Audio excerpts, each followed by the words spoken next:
Hello and welcome to ESG Finance. Today I want to talk to you guys about frugality and hedonic adaptation. So first, let's get some context behind what frugality is. Merriam-Webster defines it as the quality or state of being frugal, careful management of material resources, and especially money. So you're saving money and you're managing resources very carefully. And this ties into the idea of hedonic adaptation. I took this off of Mr. Money Mustache's website, and I'll leave a link to that down below. But basically, this is a graph with the one axis being time and your happiness being the other axis, and then there's a baseline level. And I think that this idea of hedonic adaptation is all centered around what your baseline is. So I'm going to explain to you guys what I do to reset my baseline and to shift kind of my thinking on what I want and what I actually need. So there's what I want as opposed to what I actually need. And you need to balance these two things out through kind of like exercising.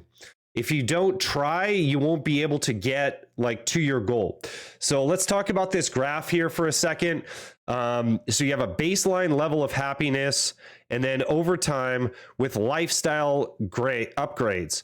So it looks to me like he's saying as you're buying more things and you're thinking that you're like upgrading your lifestyle, you get a pay raise, you go buy a new car, you get a pay raise, you go upgrade your house. Well, every time you're doing that, you're trading your time and your happiness and your money for things that are going to devalue almost immediately. And so that's what you see in the latter part of this graph, the debt hangover. So, and then he says, shit you can afford here, shit you can't afford.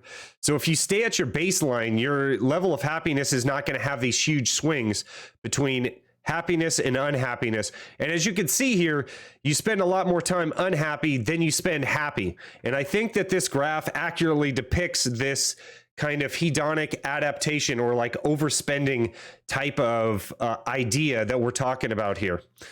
So what I do is I meditate on the idea of I want. So in order for me to stay at this baseline, what happens is I see other people with other things that I want, right? I try to eliminate I want and turn that into I need. So this takes some time and it takes some exercise. So what I would suggest to you is what you could do is increase your savings rate. This is from one of Mr. Money Mustache's other blogs. And you turn I want into what you actually need, and then you save money, and then you find out through kind of exercising your finances that you don't need very much, and that your finances will grow over time exponentially. And this is kind of the savings rates of different countries. And this graph shows that if you have a savings rate of 64%, you can retire in 10 years. So that means like if you make an average salary in the US, so 50 or 60,000, whatever the average is now after inflation, you can retire in 10 years. And I adopted this plan and ended up retiring in 3.5 years instead of 10, because the graph back here, instead of spending, you actually save, and then you end up like acquiring lots of money. It's kind of like an avalanche effect. So how do we do that? How do you train yourself to save?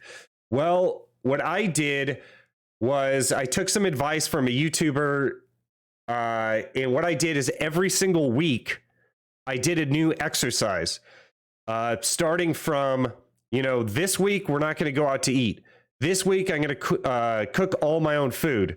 This week, I'm going to turn my thermostat down. This week, I'm going to spend $0. This week, I'm going to just drive my EV instead of my gas car. And so it becomes this positive reward system where you find out that I'm no more happier than I was before not going out to eat. I'm no more happier than I was before driving my electric vehicle instead of my gas car. I'm no more happier than I was before turning down the thermostat a few degrees. And all these are money saving things. And so you save this money, and then on the back end, we'll have other videos coming out. What do you do with the money that you save, which is another important aspect of this early retirement concept. So you can't just save 64%. You want your money to make money for you. So how do you invest that? So we'll cover that in future videos. But this concept of resetting your baseline and being frugal is very important. And what you'll find is that if you go to this part of the graph right here, you're going to keep chasing that feeling of new. I bought a new car. I feel good. Oh no, it's not new anymore. I need to buy something else that's new. And so you your finances, you're kind of always behind that ball. And that's what hedonic adaptation is. You constantly want more things. So if you do some exercise, as I suggested, then you can flip that mechanic and start saving instead of constantly being in debt, and start, constantly being in debt, and you're continually paying off that debt and buying new things. So I hope this helps you guys out. This is an important step on your journey to financial independence. This is ESG Finance, and here we help you guys out to be happier and healthier. If you enjoy this type of content, please leave a like and subscribe, and I'll see you on the next one.